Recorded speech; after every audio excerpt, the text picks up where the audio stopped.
अभिभाषणात शक्तीपीठ मार्गाचा उल्लेख केलेला आहे.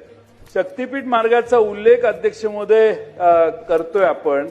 त्या मराठवाड्यात परभणीमध्ये मुक्ती संग्राम आणि मध्ये अग्रेसर असणारा जिल्हा होता. त्या निजामशाहीच्या विरोधी लढला.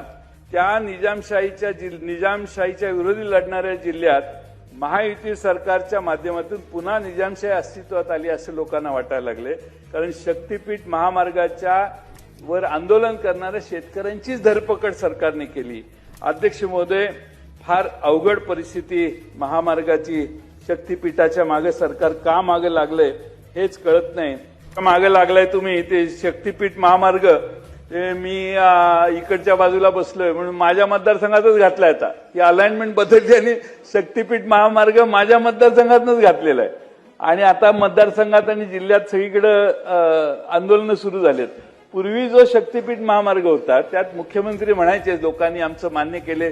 लोक येऊनच मला निवेदन देत आहेत तुम्ही आमच्याकडे करा म्हणून. मग त्याची अलाइनमेंट का बदलली? आणि आमच्या एकदम मतदारसंघात आलं असं करू नका. आमची शक्ती नाही वाढली तर चालेल. लोकांच्या जमिनी पिकण्या म्हणजे 1 इंच माझ्याकडे ड्राय लँड नाहीये. सगळी पानसळ केली आम्ही सगळ्यांनी. पण ती जमीन आता जर तुम्ही घ्यायला लागला तर अवघड आहे.